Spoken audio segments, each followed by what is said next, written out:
Hey everyone, and welcome to another at-home edition of the Custom Apparel Startups Podcast. My name is Mark Stevenson. And this is Mark Vila, and today we're here to talk about 5 cheap marketing options. And I like this episode a lot. So it's cheap free, cheap hashtag free. Yeah, starts essentially free. If you have zero money at all, these are going to be hard because they do require things like a computer. Yeah, good point. But it's probably stuff you already have in your business. It's probably things you're already using to do for your personal life and your business. And you don't have to necessarily spend any money to get going on any of them outside of what you're already spending money on now. Yeah, and I like the idea that they actually work. Yeah, these things work incredibly well. And I would almost, if I were to rename this podcast episode, I would just say the 5 things you should do in marketing when your business starts, or the 5 things you should be doing in marketing, period. I don't think people would read that. I think people like cheap. Yeah, cheap. People like cheap, but these are, so they are cheap and they are mostly free, and they are, I refuse to use the word essential anymore. So they are really important for businesses. Yeah. So who do you think would benefit from what we're going to talk about today? So when I thought about this episode was started off as in one direction, and really just turned into what I feel is 3 core people listening to this. If this episode caught your attention and you're not a regular listener, if you're a regular listener, thank you, and you're going to get a lot out of this episode. But if you're not and this caught your attention, it's either one of 3 things, in my opinion at least, is that you're a new business and you're working on a shoestring budget. Right? You are not trying to spend all your money at once, dumping thousands of dollars into ads and marketing. You're trying to figure out, how do I take this credit line I have or this cash that I have and turn it into business as efficiently as possible. You're going to love this episode for that. You're an existing business and you're dealing with an economic downturn or recovery or uncertainty or whatever other problems could be happening with your business financially. You lost a big customer, whatever it might be. So you're looking to get that business back or grow your business without spending any money, because maybe it's really tight. And then the third one is you're actually doing really well and your business is thriving, but you realize that using your money wisely is going to be really good for your business in the long run. And at ColDesi, we have we do well, right? We do well. We spend a lot of time focusing on this type of stuff though. How do we market efficiently? How do we spend money efficiently? And it's not just about dumping money everywhere you can, because that's going to get you in trouble in the long run. Yeah. And I'll tell you that ColDesi does all of the things that we're going to talk about. One or more people do all of the things that we're going to talk about basically for a living. So yeah, absolutely. So I say we jump into them, and if you're one of those 3 people, maybe there's a 4th person out there I haven't thought of, but I think you're going to like this content too. Maybe they just like the sound of our voices. Yeah, they do. And they do. And what's also interesting about this stuff is this stuff actually, it does require a little bit of work. Okay. So immediately going into this, you're going to have to do something after this episode. And if you do, you are going to make money from this. If you don't, then you can sit there and wait for the phone to ring and complain. You're not listening to this episode because you're the type of person that is waiting for the phone to ring and complaining. You're the type of person when we see those kinds of comments on our one of many Facebook groups at this point. Yeah. For some reason, it's never a podcast listener. I don't know why. Never is. I've used the example before. Excuse me as I have a sip of my Coke Zero. Mm-hmm.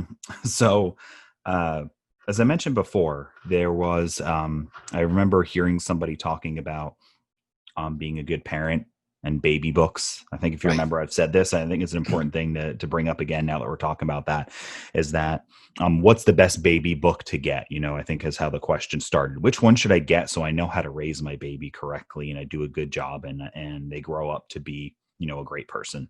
Yeah. And whoever I was listening to or reading said the fact that you are at the store or online shopping for baby books automatically means you're going to be a better parent than somebody else who doesn't care to do that Yeah, research. that's right.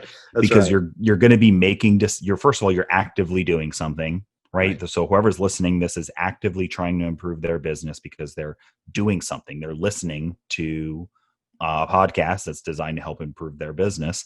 And then you're going to continue to take ideas in, and then you turn those ideas into what works for your baby or your business. The same Yeah. thing. Same thing, So really. yeah, Your same baby, things. your business, your Yorkie, whatever. Yeah, they're all the same All right. thing. They're all So going to make a mess of your the living room. first one that you've got down here is LinkedIn. LinkedIn. What made you think of that? You Okay. no. So the first one we wrote is LinkedIn for pretty simple, and I'll give kind of my explanation of why I thought about it, and I'd like you to maybe dive into some of the practical behind it. But Yeah. LinkedIn if you're not familiar, it's a social network. It's a business-centered social network. So it's a place where business owners, business people socialize. It's where they share articles, where they try to kind of quote unquote connect with each other. So you did business with so-and-so, or you used to work with so-and-so, and you become Yeah. friends on there, and then you can refer things to each other. You can refer articles, you can refer people, you can refer businesses, you can join groups and connect with other like-minded people. And it's kind of known that on LinkedIn, you're going to be either recruited or sold to or be selling to someone, and it's acceptable on there.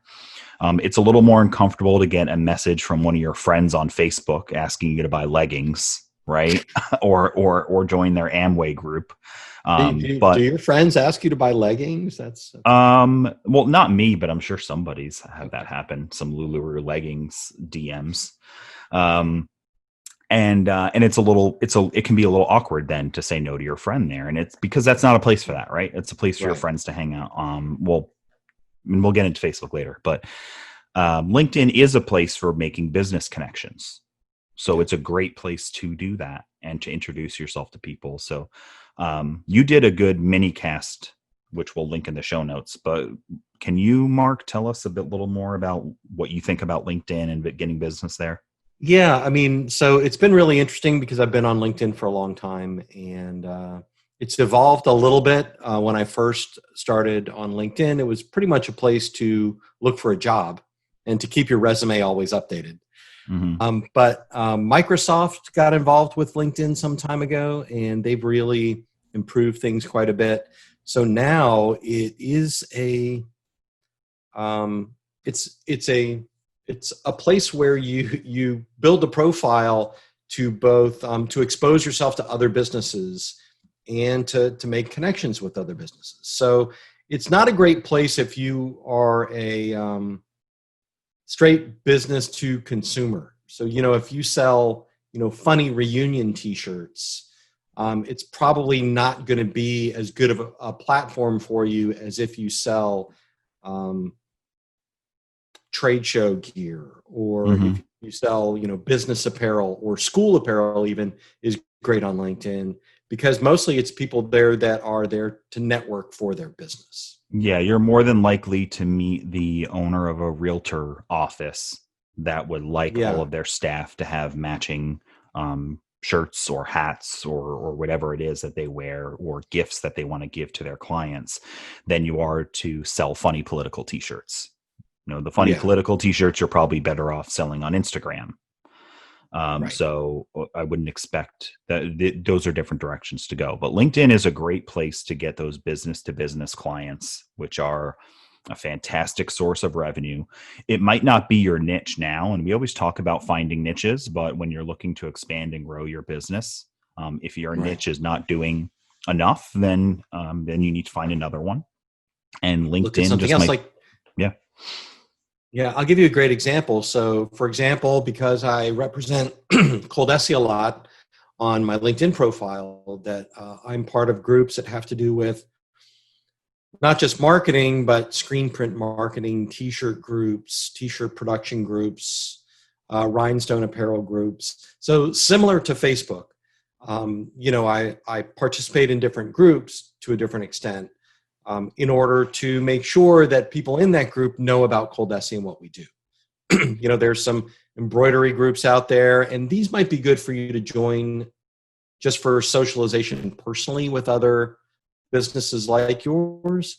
Not great for you to prospect, but would be is maybe there's a college alumni group or a high school alumni group in your area, or I know that there's a Tampa networking business group, that would probably be ideal for you to join.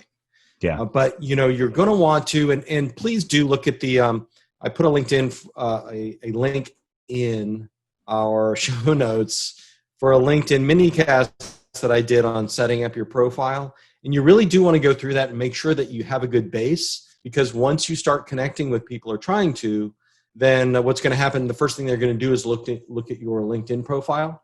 So if you are if you're a part-time or a side hustler and your LinkedIn profile says you're an insurance agent, but you start approaching people about being an embroiderer, they're not going to understand. So you may have some massaging to do to your LinkedIn profile if this is what you decide to use it for. Yeah, and that's a great point. You've got to make sure that it's up to date and it makes sense. And I'm not a huge LinkedIn user myself, not because I don't think it's a good tool or anything like that. But currently in my life, I'm not doing anything to prospect on there. So right. I don't. The marketing that I do at ColDesi doesn't have to do with connecting people on there. That's more of a sales approach. I'm not pursuing other careers, so I don't need to kind of have anything connected to that. So I don't use it as much, but I did a lot for a long time. And anytime that we've been looking to hire somebody here, I go in and I update my LinkedIn profile. And one of our best salespeople and best employees, Iris, came from LinkedIn. We met on LinkedIn, nice. And that's how she ended up working for ColDesi, and that was 5 years ago or something like that. Yeah, and I'll give you another example. Our ColDesi On Demand division is pretty new. Mike Angel is the go-to guy for that for the company, and basically it's kind of it's a click to ship consulting gig. So Mike on LinkedIn and ColDesi On Demand on LinkedIn are brands or regional brands that want to offer direct customization direct to their end user. Or if you're like a wholesale screen printer or bigger wholesale embroiderer that wants to start doing custom websites for their customers to order from, or going direct with configurators and things like that, then ColDesi On Demand is who you would talk to. And that's the perfect kind of a play on LinkedIn, because now Mike tries to connect with big screen printers and wholesale printers and the big Cornete DTG print houses and things like that to get them into our service. What you would do is kind of the same thing. If you are a commercial embroiderer and business is your niche, then what you're going to do is say, okay, the people that I'm looking for are owners of plumbing businesses. And you're going to search for that on LinkedIn and connect with those people. Or you're going to look for a group of people that are talking about plumbing or pest control or uniforms, whatever that may be. You're just going to start to participate socially. It's all free. All it takes is your activity. You've got to devote a little time to doing that. Yeah, that's great. And you mentioned about the on-demand and the large screen print shops and things like that. If you are a small company and you only have one DTG printer or one embroidery machine, and that's all you are, then connecting with those folks can be a way to get business as well. No, that's a good point. It's twofold. One is sometimes those larger shops just turn away small orders, and they typically will recommend somebody. Because someone will call up and say, hey, can you make a custom bib for my granddaughter? And they'll say, we don't really do just one-off custom jobs, but here's who you can call. Yeah. So you want to, if you're the more of those people you're in front of that know who you are and what your niche is and what you specialize in, the more of those referrals you'll get. And there's a lot of successful people that all they do is one-offs. Absolutely. So, And mhm. this groundwork that we're setting here, these kinds of things where the first thing you do is on whatever platform we're going to talk about, you set up a great focused profile about your business. Mm-hmm. And then the second thing you do is you start to join groups and connect with people that are in your target market or in your niche audience. Mm-hmm. And then you're going to start to share things that are related to that niche, and answer questions in the forums or the groups that represent your niche, and then you start the one-on-one. Yeah, Connection. that's great. I agree 100% with that. Now, when it comes to LinkedIn, when you are doing this online prospecting and searching, LinkedIn is going to limit the amount of activity you could do for free. Yep. Right. So you will reach a limit. You can only send this many messages, et cetera, for free, because they do have a premium service, and that's going to the price changes over time, but it's between 30 and 150 a month, depending on what you're looking for. I think the 150 is like for recruiters. Yeah. So most people, it's reasonable though. It's not too bad. So, but for about 50 or 100 a month or less, you can get kind of the full open access that allows you to send as many messages as you want. So what I would, in my thoughts, if it were me doing it, I would start with the free version. Yeah. See what you can get out of it. And then once you get a client, then you can decide what you should upgrade to if it's needed. Because 100%. And I'll tell you that ColDesi right now is still using the free version. Okay. Yeah. And I'm just going to say that for most of you listening to this, I would completely ignore any paid advertising opportunities that LinkedIn tries to entice you with. Mm-hmm. It's relatively new still, and I mean, if you want to try it, I'd love to get some feedback from somebody that's been successful, but it doesn't seem like the custom apparel market is a great advertising topic for the people on LinkedIn, just because your market is smaller. So if I'm a recruiter or if I'm a marketing agency, then there's a bajillion people on LinkedIn that are going to be my prospect. Not so if you're kind of a focused custom decorator. Yeah, and I would say, because what you're going to find is a really large company like Bank of America probably has how many people work for Bank of America that are on LinkedIn, right? And most of them have their apparel provided by the organization. So if you could connect with the person in charge of that on LinkedIn, that would be something. Right. But all those Bank of America employees are not yours. But anyway, so the paid advertising stuff, that is not for this podcast. That's for a podcast talking about experimental ways to advertise your business. Yeah. And not for trying to save money. That's for trying to take money that's extra and spend it on something you've never tried before. Absolutely. Which I think is great. I would love for somebody to try that. But you need to have a good idea. You need to make sure, and I have no clue what the platform offers. I'm sure that somebody out there is going to have success doing it, but I'm going to look at it. You're going to have to spend money to figure that out. I'm currently looking at it, so okay. I'll let everybody know how it goes. But for LinkedIn, I think that it's a good place to go to. It's a good place to develop, especially if you don't have a big presence on LinkedIn already, because again, it's cheap or free. You're going to invest some of your time, and there's only opportunity. There's no downside.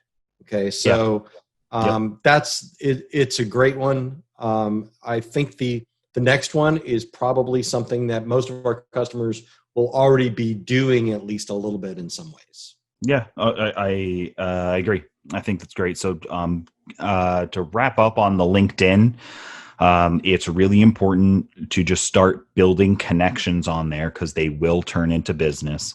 And the easiest way to get started is to connect with a bunch of different people. And anytime you can connect them to someone on LinkedIn or refer them, that is going to get you the biggest chance of getting business in the future from them, a referral from them. So if you do connect with somebody who sells private health insurance, and if you find connections on there and you connect them with somebody new who's a prospect, even if it doesn't turn into a sale for them, they're going to notice that. They're going to remember that. They're going to remember you, that you're the t-shirt person that that gave them a prospect for health insurance, and you're likely to get a referral from them. So that's the easiest way to start, is just participate, refer people. Agreed. So next we talked about, next one we put Facebook stalking, which is my favorite of you the put of the Facebook topics. stalking. It's my favorite title for the topics, and because it's funny because we don't literally mean Facebook stalking on there, which is exactly, but kind of but what is Facebook stalking, right? I would say Facebook stalking is when you're secretly following somebody's feed and going back years or whatever it is at every picture and post that they have, and you are following them and you know everything about them and they have no clue that you're looking at them, right? And that's kind of what it could be, right? Stalking is when somebody is literally following somebody around. So you're electronically following someone around. So far I'm very nervous. I don't know. Yeah, it's scary, but it's not, because this is why. This is the story. So let's say you're a member of a Facebook group, and in this group you run into a business owner who comments on any type of, it could be anything, right? People could just be talking about what's going on with business in the summer, yada yada yada, and then somebody says, my noodle restaurant has really been taking off this summer, right? And they have like an Asian noodle restaurant, and they just make that comment. So what do you do is you kind of like quote Facebook stalk them. So what do you do is you click on their profile. Is it public? Are they posting a lot of pictures about their business? Does their profile link to their business? Do they have a business page? Go to that page, look at it. Do they have reviews? Do they have comments? Do you notice in the pictures if they have custom apparel or not? Are they wearing matching hats? Are they wearing matching masks? Are they wearing matching t-shirts? Things like that. How long have they been in business? Do they have posts if they're hiring people? Do they sell noodle swag? Right. Noodle t-shirts. So anyway, you just do all that for somebody. It doesn't take that long, right? I mean, you can do that in 5 minutes. But now you've got an idea that person might be a prospect. Yeah. So there's some things that terrify me, and there's some things I like about that. Okay. No, I do like the idea of, so it's a standard kind of basic sales practice is if you are going to contact someone that doesn't know you, is the best thing that you can do is do a little research in advance.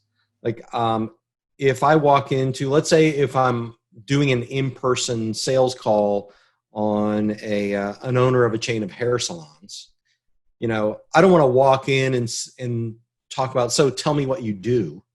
Mm-hmm. You know what I mean? Like what I want to do is I want to, and I've done this frequently, is I want to identify who that person is. I want to learn a little bit about their business, and I want to learn a little bit about them personally to see if there's any places that we connect, that we match.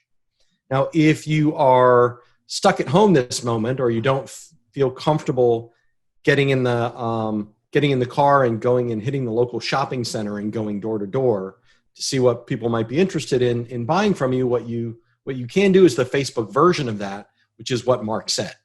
So, like here, if there's a Tampa networking group, or better yet, if I'm just driving down the street and I notice a shopping plaza next to my house and there's a noodle restaurant, then what I want to do is I'm going to Google that. I'm going to find that business on Facebook. I'm going to identify the owner and the employees, and I'm going to start working them into my prospecting method. Mm-hmm. Which I'm going to find about them. I'm going to comment on things that they post on. I'm going to introduce myself at some point, and I'm just going to stalk them to learn everything about them and their business I can. So, hey, maybe you've got kids that go to the same school that you didn't know about, or maybe That's you're creepy both now. from Gibsonton, or maybe you both used to work at the circus. Whatever it is, like, hey, I drive by your place every day, looks good. Or, hey, I noticed that you also spend some time at Leavenworth, me and you, we have things in common. Okay. Okay. There's lots of things I like about that, and I'm super creepy. How about I could just picture you messaging, "Hey, I noticed our kids go to the same school." No, lead with I that. wouldn't do that. That would come up later. It might come up later, though. It is a good point that it might come up later, and if it does come up, it's an interesting thing to bring up. But how this would work out is you're just doing online research about them, and it's on a public place that they chose to allow to be public, right? Yeah. And they post it out there, so all that information is fair game because they put it up there so other people would see. You don't post things on social media for people, and you don't have evil intent here. You're not. No, yeah, exactly. You're just trying to see, is this somebody who could be a potential customer of mine, right? You answered some of those questions. They're not wearing matching gear. They're a successful growing shop, and if you're a successful business, every restaurant that is turned itself into a big chain, all are wearing uniforms. Yeah. Right. There's none that aren't. And it's just part of the look. It's part of the feel. When you walk in, you see they're all wearing noodle hats and they're kind of funny with a funny logo. And it's interesting. Who works there clearly. It's not a customer cleaning a table. It's a staff member. And then maybe those hats are interesting enough, or those shirts are interesting enough, and people are big enough fans that they will buy that apparel. Yeah.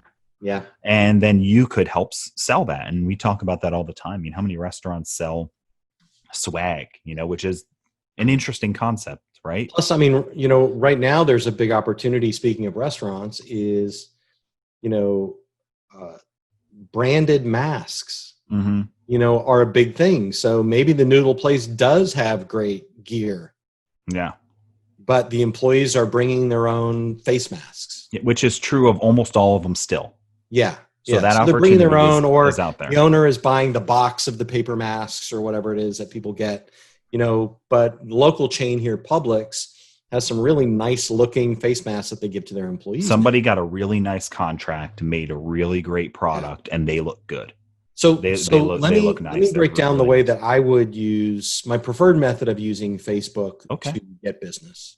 And that is marketing inside groups. And I did a little mini cast on that as well.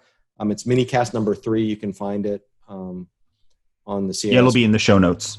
Yep. So but what I would do is I would join groups in your Facebook groups in your niche. Just like we talked about with LinkedIn, you want to build a good Facebook profile that reflects your business. And a business profile, because if you start approaching people on Facebook, the first thing that they're going to do is, if you send them a message or you comment, they're going to go to your personal Facebook page. So keep that in mind. You should have a Facebook business page filled out as well. And if you join Facebook groups, like there's a Tampa Business Networking Facebook group, and people are always posting, "Hey, I do pest control. Call me. I do pool resurfacing or driveway pressure washing," or things like that. Those are 100% all custom apparel prospects. Yeah. So if I was a custom t-shirt printer, what I would do is I would be joining that and saying, "Hey, that looks like a great service. What do you guys do for custom apparel?" Yeah, that's great. And actually, I want to get into groups next, actually. Okay. And let's really dive into that. I made a note here that I wanted to kind of just to wrap up the idea of the Facebook stalking, and then I want to dive into notes groups, because you made some really good points. Sounds good. So you've gone through and you've kind of done your little bit of preliminary research on this business, and it's just somebody who commented in a group, or like you said, you drove by their restaurant. Now what you do is now you make the approach, and one of the easiest ways to do it might be through a direct message on Facebook, on their business page, probably, or through a group. Are probably the two ways to do it if the group allows you to do that. Don't get kicked out of groups and try to sneakily DM people. You'll get kicked out, and it's not going to be good for you because you're not going to get back in. Yep. So, and you just say something. Hey, I noticed you have a noodle shop. I saw you posted on the group. It's doing really well. I looked at your Facebook page. Your food looks really good. It's making me hungry. One thing I noticed was your team didn't have matching shirts or hats or masks or whatever it is. I own a local custom apparel shop. I'd love to chat about stepping up the look of your team, making you look good. I can do shirts, hats. And have you ever even thought about selling, swag out of your restaurant for your biggest fans? Man, I feel like people should write down what you just said. Yeah, it'll be in the notes. Copy and paste that. That's good. Yeah, it'll be in the notes. So you can copy and paste it literally. Just change the word noodle to something that makes more sense. Please, because otherwise it'll just be very confusing. But that's it. And the format that you would write this is very, very simple. So here's what you write down. Okay. Say hello. Introduce who you are. Compliment them. Compliment something that you notice. Make an observation about why they might need custom apparel or what you do.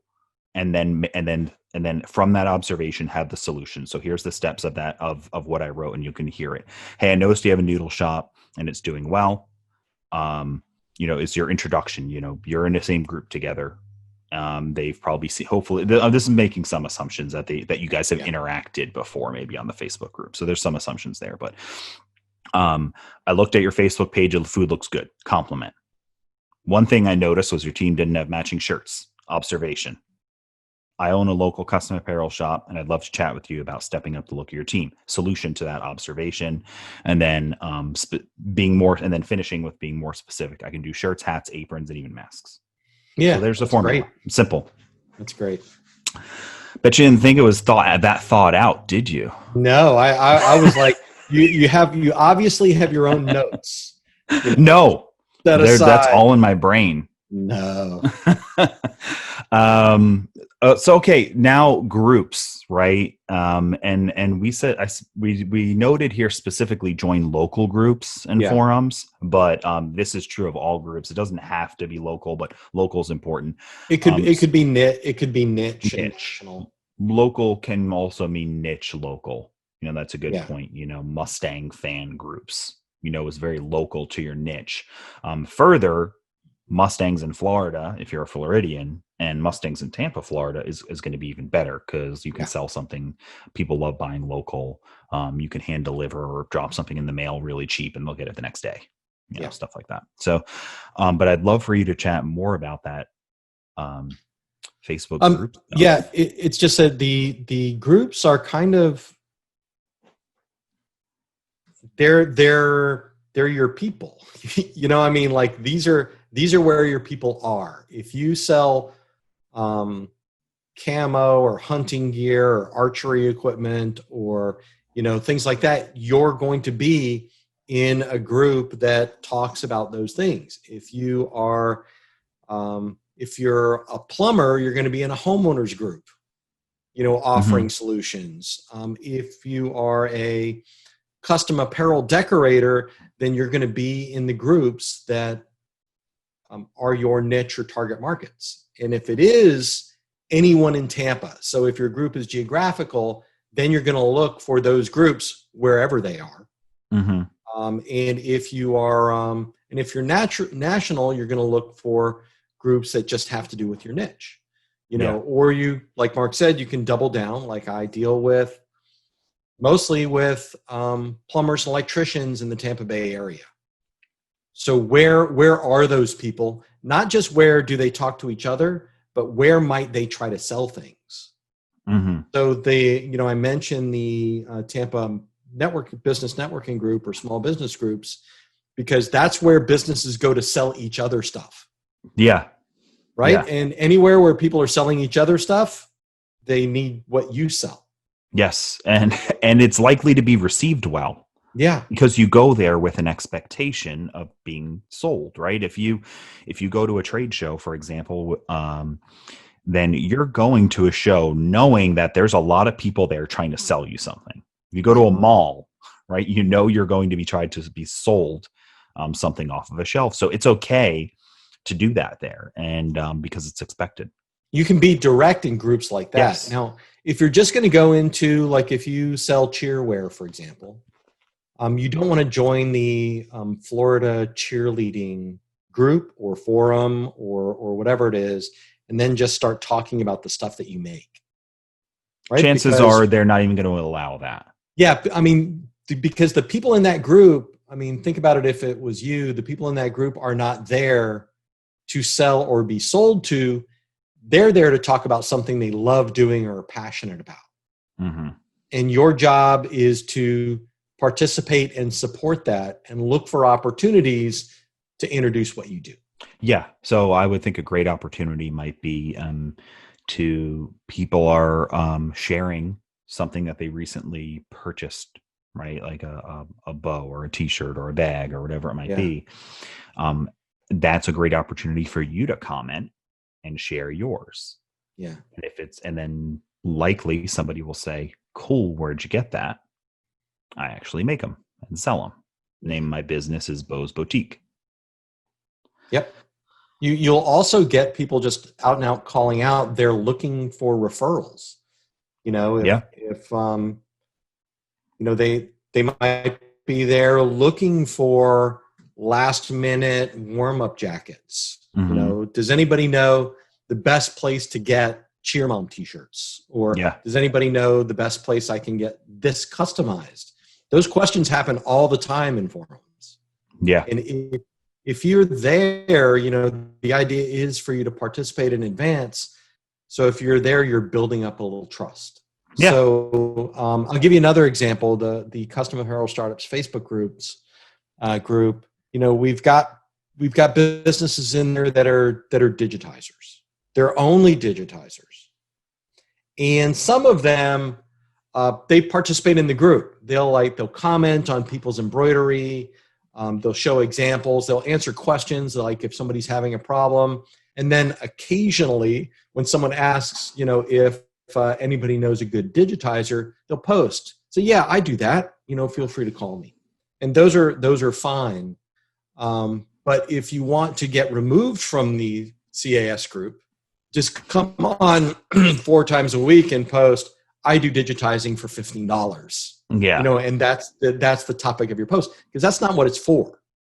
And that's going to be most of the time how most groups are going to act. Absolutely. And you align can also yourself with the group interest. Yeah, exactly. And if you're ever questioned or concerned, you could typically just message the admin and just say, hey, I participate in this group a bunch, and they can look you up if they want, and say, hey, is it okay if I ever link out to my website? Because sometimes folks ask for stuff that I sell, and they will say yes or no. And if they said yes, then boom, you just got permission to link to your website, and you drop it when it's appropriate, and don't spam the group, because you don't want to be associated. Yeah. Oh, that's the link out lady.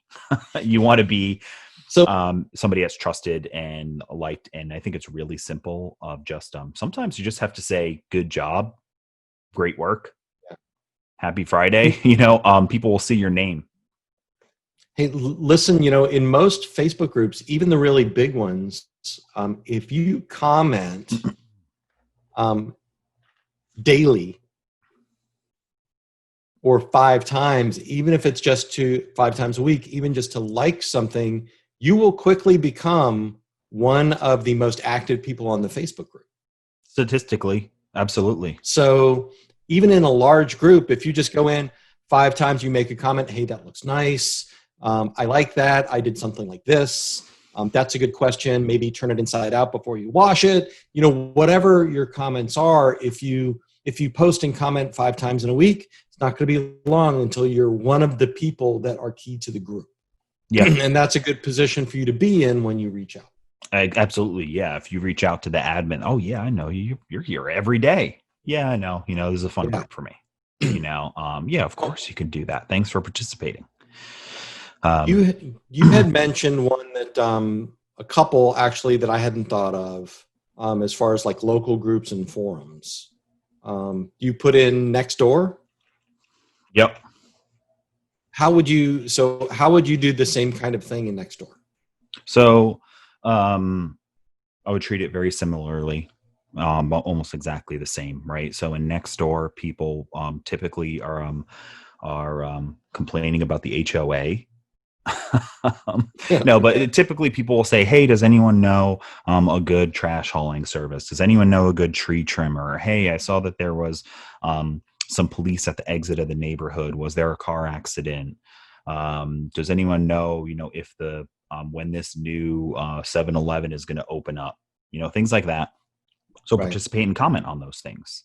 Even if you just say no, but I'm curious. I don't know when it's going to open up, but I'm curious too. Right. And that's good enough.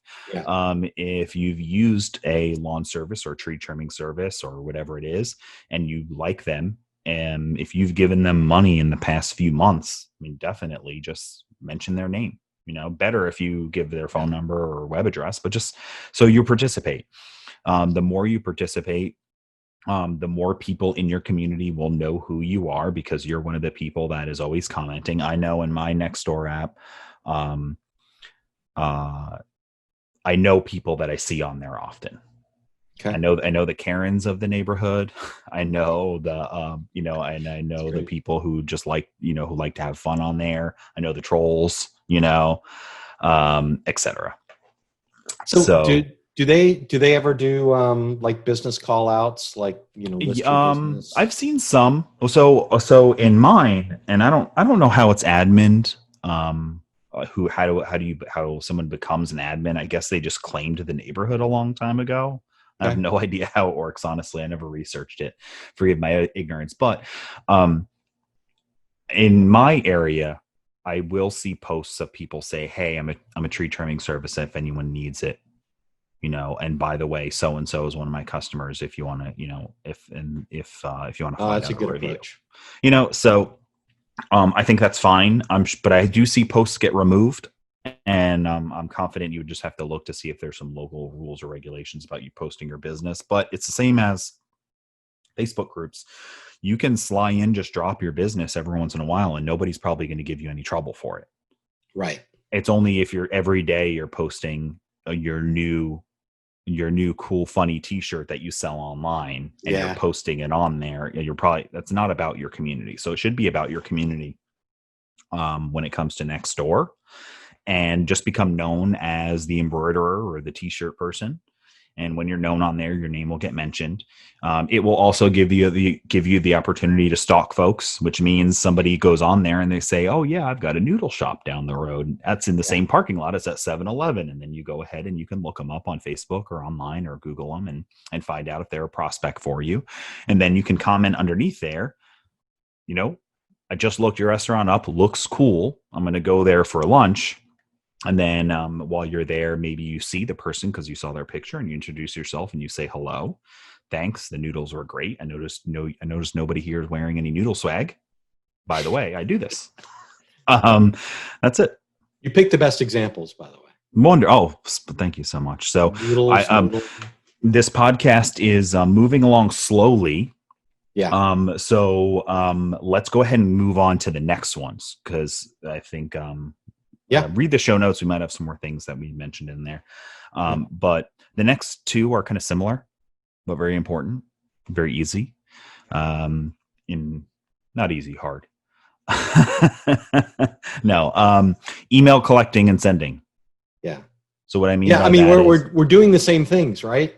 You're looking for email. You're looking for someone's email address. You're identifying someone, if they're whether or not it's in one of the groups or not, or driving down the street and seeing a business, or looking for specific kinds of businesses in your area, and you're doing the same thing. You're finding their email address and you're emailing what we've been talking about, the way you would message somebody or approach them online.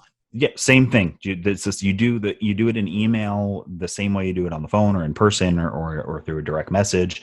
You can use that same formula I mentioned before, and that's it. But you should be collecting emails as if they are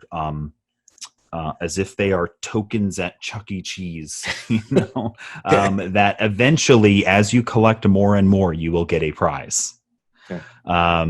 So if you are looking up somebody's profile, their business profile, I should say, and they list, Gary at noodleshop.com.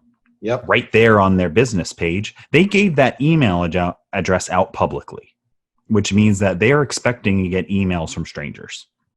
Collect that email address, put it in your notes, look at, get a CRM. If you haven't listened to any podcasts about that, you should, because you can put all this stuff in there. So get a CRM, put the email address in there, and when it's appropriate, send people emails, which should just be if you prospected them a little bit. And I think that's you just shoot some emails. You can send them reminder emails. You can message people, say, hey, we just met on Facebook. Here's my email address if you ever need this. If you ever have any referrals. If you really want to dig into the emails, which I strongly recommend, is I would give a listen to episode 31, make more money next month using email. Mm-hmm.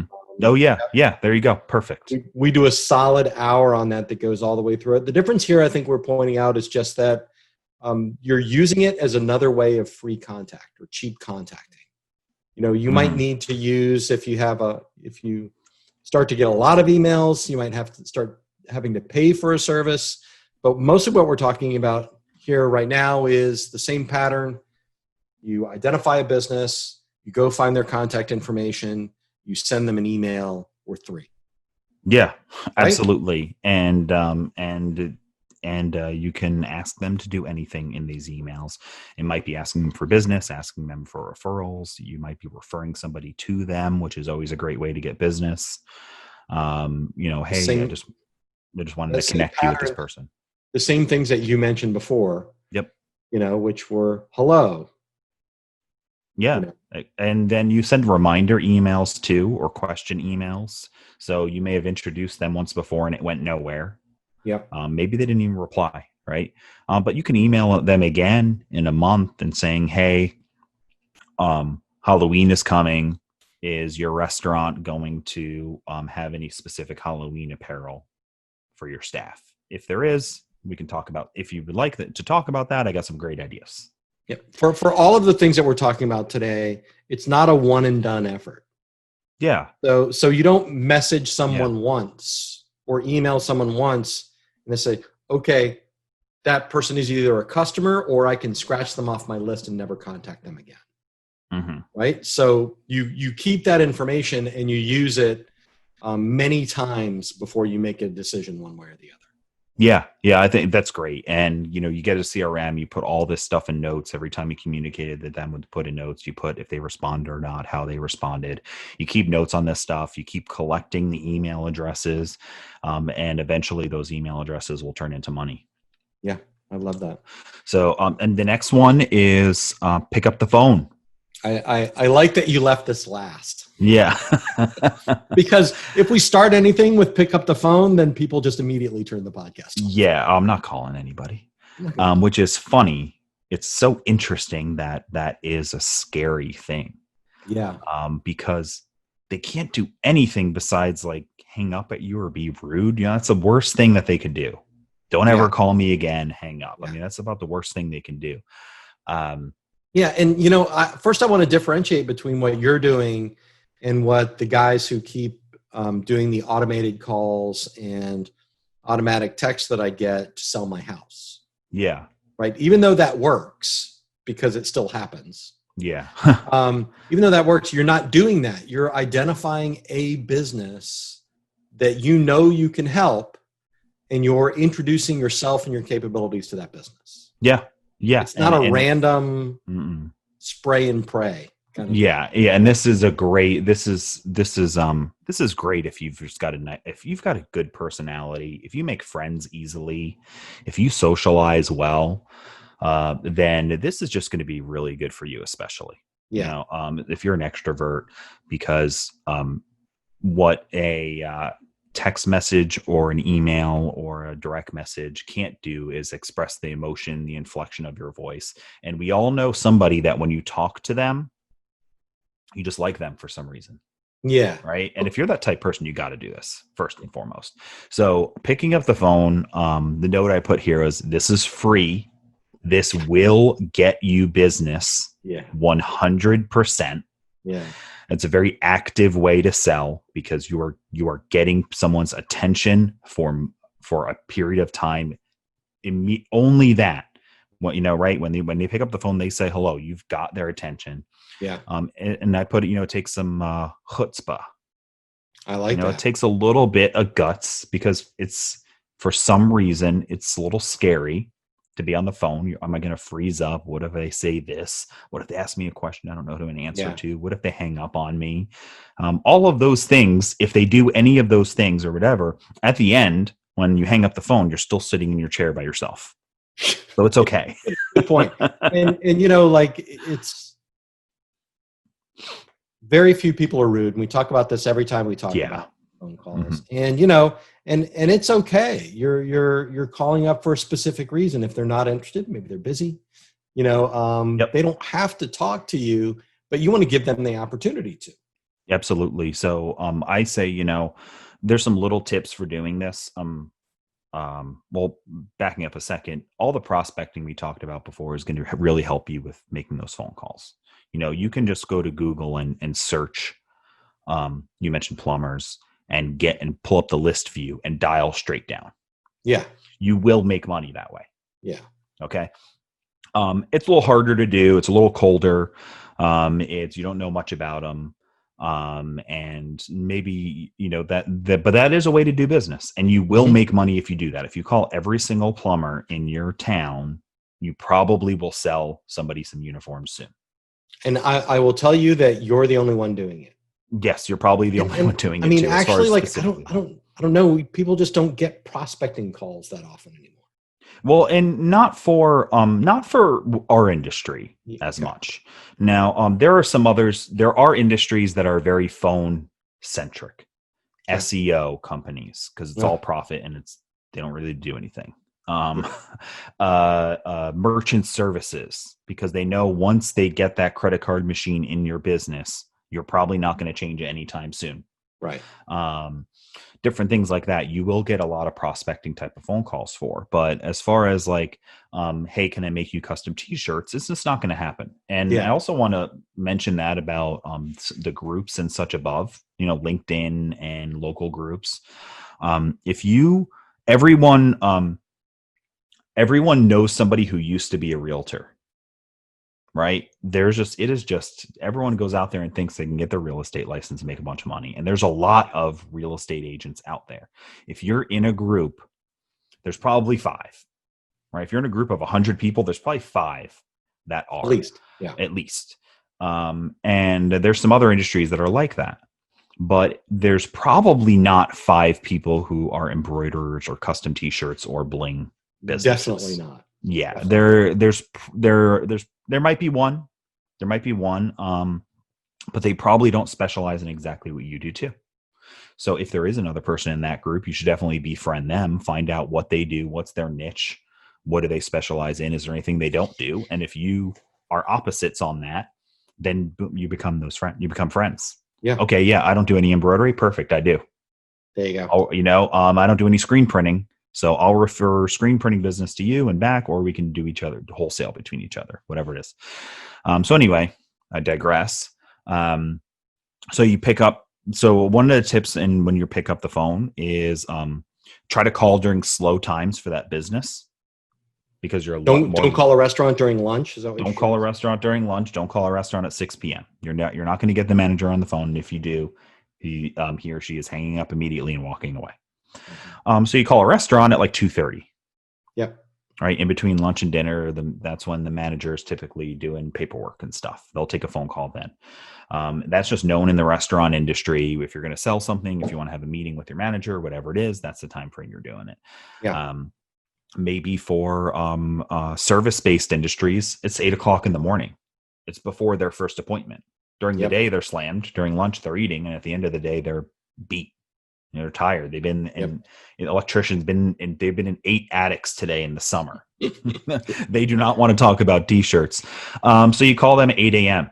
Your time to call on those might be between 8 and 9 a.m. So you got to just use some logic and think of what makes sense when to call these businesses. Some of them might be in the evening. Hello. My name is Mark. I'm with your local custom t-shirt shop. I was hoping to chat with the manager about your custom apparel. Maybe that's one way. If you don't know who their owner is, you don't have intern, you find out, who is it you need to talk to? Who do I need to talk to about custom apparel? And then you get that person on the phone eventually. Hi, manager, maybe restaurants. I know a lot of local restaurants are dealing with a bunch of new employees lately. I'm a local business too. Trying to kind of grow and drum up business and get going again. I was wondering if you had a need for custom t-shirts, hats, masks, whatever it is for any new staff you have. Yeah, that's good. There you go. They'll respect you, especially. And then if you let them know you're local and you're a small business too, they're immediately going to empathize with you. Yeah. And if you do a little research in advance, even you Google the company or you Google the restaurant and you see who the manager is or who the owner is, you can even start with, hey, could I speak to Mary Shelby? Yeah. And see if you can get through that way. Yeah. And you can also do that over the phone ahead of time. Call up. Hey, who's the manager? Jerry. Okay. Thanks. Boom. All right. I'll call Jerry at 2:00, because it's a restaurant and he's not going to be busy then. That makes sense. There are a million books and videos and philosophies and articles on phone selling and emailing, people randomly and things like that. Just like the baby example earlier, if you just start watching some of those videos and buying some of those books and reading them, you're going to understand a philosophy. You're automatically going to be better at it. Agreed. And my only tip for doing that is sort by date. Look for things that are published in the past few years. There are some great older ones, but things change pretty quickly as well. So I wouldn't start with those. Yeah. Is maybe especially look for books. Something. Yeah, especially books. Like I had, there's a book I was shared in my office the other day. It was like social media marketing book. Mm-hmm. Great book when I read it. I really loved it, but it was from like 2009 or something like that. So nothing was relevant anymore. That's great. The concepts were. So the knowledge I learned then I still use today. Yeah. But the specific examples you'll lose out on. And I have an old book from the 70s, that talks about like handwriting letters, and it's like, well, you just don't really do that. Yeah. But maybe you do. Maybe that's what sets you apart. Okay. Wrap this up. What do you got? Yeah, man, I think this was just a great, and we didn't even get into Instagram strategies and things like that. Maybe we can do that at some point. But look, these are 5 cheap or free ways to market your business, and each one of them, if you devote a little time and attention to it, they're going to lead to sales. So I know Mark always has a little bit of homework for you at the end. I would say to at least go through, and if one of these is particularly appealing, look for the link in each section and go and listen to the other podcast episode. Yeah. Okay. Specifically about those topics. That's great. I've got a few thoughts actually to finish this up. One's a dare. Oh, it's a dare. So I dare you to pick a niche industry like restaurants or plumbers or electricians or AC or whatever it is. I dare you to pick an industry, write a really short sales pitch, go to Google, search for them within your zip code, and pull up the list view and just dial straight down that list until you're done. Nice. I dare you to do that because you will probably end up having a couple nice conversations and you might make a sale. 20 phone calls. 20 phone calls. I dare you to do that because it might be tough for a lot of people. Yeah. Once you do it a little bit, it gets easier. And I still don't like it personally. It's not my favorite thing to do. It's on the bottom of my list of things to do. But when you do it and you get success, there's a good rush out of it. It feels good. You understand it does work, and there's a way you can get some money in your pocket. So anyway, I dare you to do that. And then this idea is Mark Stevenson's idea. which we didn't talk about in this at all. And it's actually a sixth cheap way. Make a custom mask and mail it to people that you've prospected, just cold. Yeah. You make one mask. If you buy like a 500 pack of masks, you can get them for like $1.85 on Coleman and Company. Yeah. You make a mask, you print out their logo or whatever it might be. Hopefully you can do something that's a little faster than that. If you embroider, it might take a little longer. You might need to maybe put your logo or something generic, on it to kind of to be able to production it more realistic. Sure. You mail them a free mask with a card in it and a note that says, hey, I can make a mask with any logo you want on it for $10 a piece or whatever you want to say. Buy 10 masks, get 2 free, whatever you want to write. Just do something, give them a reason to give you a call. Yeah. I love that. So you're going to look at spending maybe $5 to $10 on each one of those. So I would do that. I just make sure that you are being more careful or being more selective about the companies that you send it to, just to make sure that the potential is worth it. So if you're going to go after a plumbing company, make sure it's not just one guy in his van. Yeah, that's true. You know what I mean? If you're going after a restaurant, make sure it's not just 3 people in a sandwich shop. Make sure that the business is still open. Just because they're on Google doesn't mean that they're scale for potential. But I love that. I think that's yes, and so let me think real quick on the cost. So if you buy bulk masks, it's going to be $1.85 currently at the time of recording. We just did 2 ROIs, one for Digital Heat FX and one for DTG. Yeah. So thread or ink or toner and paper with a small logo is going to cost you like a dime. So we're at $1.95. $2. $2 for a mask. And then if you mail locally, USPS, and you find really small packaging, you could probably mail it for less than $1. Okay. So now we're at $3. Then you figure a business card or a little postcard or something like that shouldn't cost you 50 cents or less or a dime. Mm-hmm. So $3.50. Okay. A piece, right? Does that sound about right? That sounds about right. You're right. So that's pretty cheap. And if you do 100 of them, that's $350. Yeah. And that's a nice little marketing campaign. That's not too much money.